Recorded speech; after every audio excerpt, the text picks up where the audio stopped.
Hello everyone, I am Neha Singh. Welcome back to my YouTube channel Spoken English with Neha. Today we have a topic of future indefinite tense. मैंने अपनी पिछली video में आपको past indefinite tense पढ़ाया था. अगर आपने मेरी वो वीडियो नहीं देखी है तो उस वीडियो को देख लीजिए. आगे बढ़ते हैं. फ्यूचर इंडेफिनिट टेंस हम कैसे पहचानेंगे कि कोई वाक्य हमारा फ्यूचर इंडेफिनिट टेंस में है. फ्यूचर इंडेफिनिट टेंस की पहचान क्या होगी. ये रिकग्निशन लिखा हुआ है. फ्यूचर इंडेफिनिट टेंस की पहचान क्या होगी. यदि किसी वाक्य के अंत में गा, गी, गे लगा हो तो वह वाक्य हमारा फ्यूचर इंडेफिनिट टेंस में आता है. जैसे कि वह जाएगा, तुम खाओगे, हम सब अंग्रेजी बोलेंगे. ठीक है. मैं लिखूंगी, आप पढ़ोगे. सारे वाक्यों के अंत में क्या आ रहा है. गा, गी, गे. सो हमारी रिकग्निशन क्या हो जाएगी. यदि किसी हिंदी वाक्य के अंत में गा, गी, गे लगा हो तो वह वाक्य हमारा फ्यूचर इंडेफिनिट टेंस में होगा. क्लियर है. आगे बढ़ते हैं. सो फ्यूचर इंडेफिनिट टेंस का हेल्पिंग वर्ब होगा विल. फ्यूचर इंडेफिनिट टेंस का हेल्पिंग वर्ब सिर्फ विल होता है.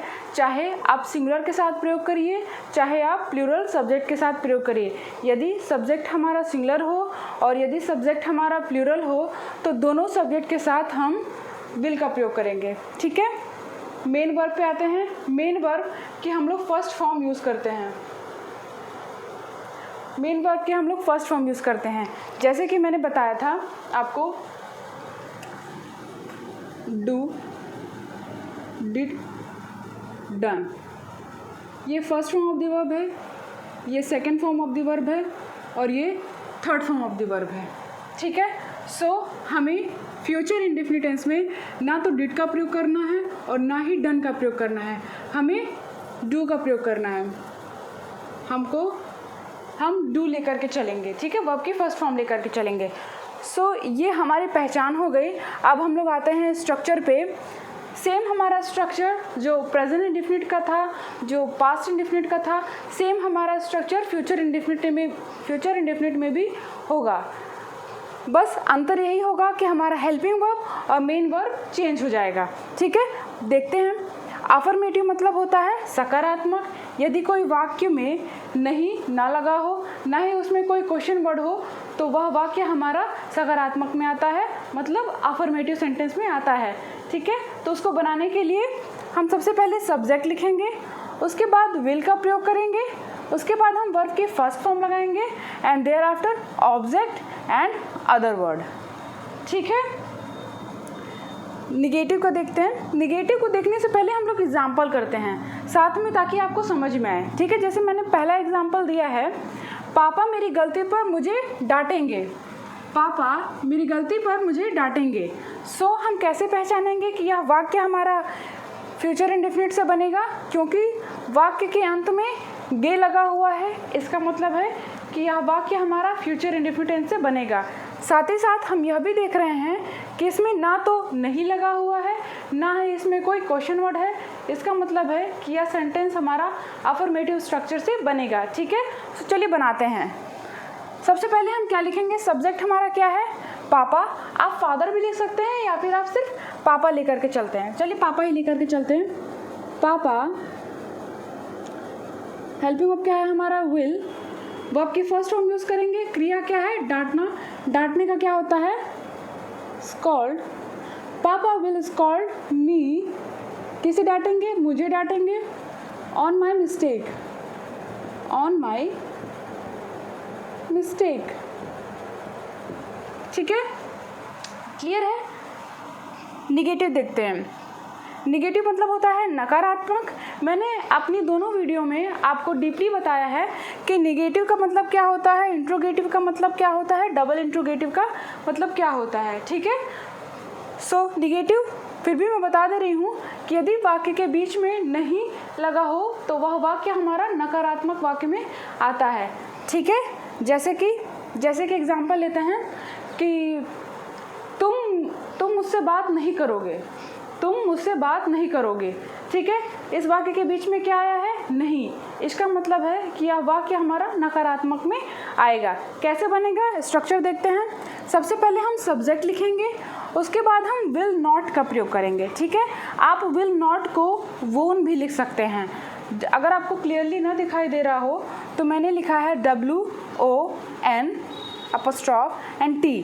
ठीक है, इसको आप वोन पढ़ेंगे, won. There after verbs first form, object and other word.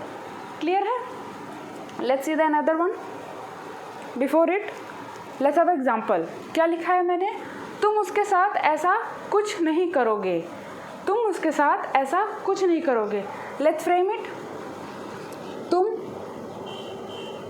You will not या फिर यू वोंट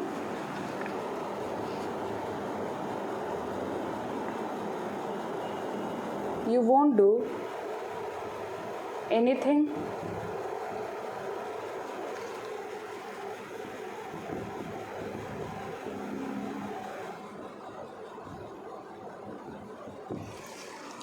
क्या हो जाएगा हमारा sentence, you will not do anything like this to him. Like this का मतलब होता है ऐसा, you will not do anything like this to him. आप टू हिम का भी प्रयोग कर सकते हैं और विथ हिम का भी प्रयोग कर सकते हैं। आगे देखते हैं इंट्रोगेटिव, प्रश्नवाचक वाक्य। जब भी कोई वाक्य क्या से शुरू होता है तो उस वाक्य का हेल्पिंग वर्ब हम सबसे पहले लिखते हैं। सो प्रेजेंट डेफिनिट टेंस का हेल्पिंग वर्ब क्या है, माफ़ कीजिएगा, फ्यूचर इंडेफिनिट टेंस का हेल्पिंग वर्ब क्या है, विल। सबसे पहले हम विल लिखेंगे, उसके बाद सब्जेक्ट, उसके बाद हम नॉट का प्रयोग करेंगे यदि नॉट है सेंटेंस में तो, उसके बाद वर्ब की first form, object and thereafter other word. ठीक है, मुझे लगता है आपको चीज़ें क्लियर हो रही होंगी क्योंकि मैंने अपनी दोनों वीडियो में आपको अच्छे से समझाया है। आगे बढ़ते हैं। इसका एग्जाम्पल मैंने यहाँ पे दिया है, क्या राहुल तुम्हारे साथ पढ़ाई करेगा, क्या राहुल तुम्हारे साथ पढ़ाई करेगा। ठीक है, सबसे पहले हम लिखेंगे will, will Rahul, will Rahul study, पढ़ाई करने का होता है study, with you, will Rahul study with you, ये हमारा सेंटेंस होगा। ठीक है, आगे देखते हैं डबल इंट्रोगेटिव।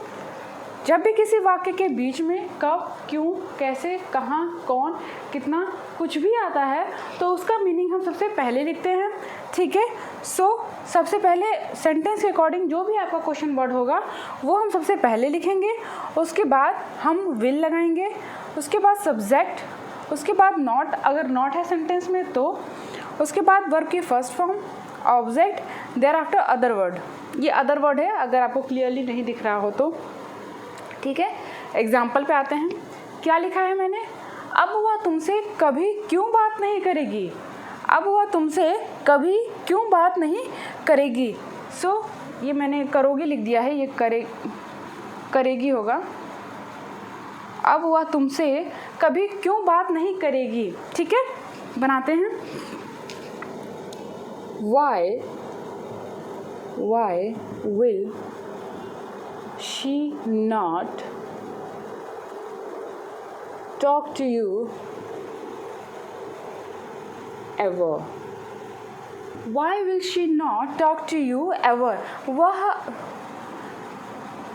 वह तुमसे कभी क्यों बात नहीं करेगी। Why will she not talk to you ever? अब है तो आप नाउ भी लगा सकते हैं, now why will she not talk to you ever, या फिर आप इस सेंटेंस को ऐसे भी बना सकते हैं, why will she never ever talk to you. आप इस सेंटेंस को ऐसे भी बना सकते हैं। क्या बोला मैंने, why will she never ever talk to you. ठीक है, ओके। सो ये हमारे कुछ एग्जाम्पल्स थे, ये हमारा था फ्यूचर इंडेफिनिट टेंस। ठीक है, अब आपको क्या करना है कि फ्यूचर इंडेफिनिट से रिलेटेड आपको कम से कम 10 सेंटेंसेस आपको बनाने हैं और साथ ही साथ आपको बोलना है, क्योंकि मैंने पहले भी बताया है कि सिर्फ ग्रामर पढ़ लेने से, टेंसेस पढ़ लेने से आपको इंग्लिश बोलनी नहीं आएगा जब तक आप प्रैक्टिस नहीं करेंगे। ठीक है, ओके। सो 10 to 15 सेंटेंसेस, जितना आपके पास समय है, आप 20 भी बना सकते हैं, 25 भी बना सकते हैं अगर आपके पास समय है तो। आप बनाइए, उसके बाद उसको बोलिए, जितनी बार हो सके उतनी बार बोलिए, ठीक है। आगे आते हैं। मैंने बोला था मैं अपनी हर वीडियो में आपको कुछ वोकैब्स दे दिया करूँगी, क्योंकि वोकैब्स स्पीकिंग इंग्लिश में बहुत ज़्यादा इम्पॉर्टेंट होता है, ठीक है। सो थोड़ा थोड़ा याद करिए, एक साथ ज़्यादा याद करने की ज़रूरत नहीं है, थोड़ा थोड़ा याद करिए, बट हाँ रिवाइज करते रहिएगा, ठीक है। देखते हैं मैंने क्या दिया है। मैंने दिया है need of hour. Need of hour क्या मतलब होता है इसका? समय की मांग। जैसे कि इंग्लिश समय की मांग है, इंग्लिश जो है समय की मांग है, English is need of hour, ठीक है। आगे है walk of life. Walk of life का मतलब होता है जीवन के हर मोड़ पर। मैं बता दे रही हूँ अगर आपको साफ साफ नहीं दिख रहा है तो। वेलफेयर मतलब होता है कल्याण। मॉन्यूमेंट मतलब होता है स्मारक। एंड्योर मतलब होता है सहन करना, ठीक है। सो ये था हमारा आज का टॉपिक। अगली वीडियो में हम इंडेफिनिट का मिसलिनियस करेंगे, ठीक है। मिसलिनियस मतलब है हम प्रेजेंट इंडेफिनिट, पास्ट इंडेफिनिट और फ्यूचर इंडेफिनिट को लेकर के चलेंगे। तीनों से रिलेटेड, तीनों टेंसेस से रिलेटेड हम लोग सेंटेंसेस बनाएंगे और उन्हें बोलेंगे, ठीक है। सो आज का सेशन हम लोग ख़त्म करते हैं और अगली वीडियो में मिसलिनियस के साथ मिलते हैं। तब तक आप लोग प्रैक्टिस ज़रूर करिएगा, सेंटेंसेस ज़रूर बनाइएगा और मुझे कमेंट बॉक्स में ज़रूर बताइएगा कि आपको मेरी ये वीडियो कैसी लगी है। अगर आपको मेरी वीडियो अच्छी लगी हो तो मेरी वीडियो को लाइक करिएगा, मेरे चैनल को सब्सक्राइब ज़रूर करिएगा। मिलते हैं अगली वीडियो में। Keep practicing. Thanks for watching.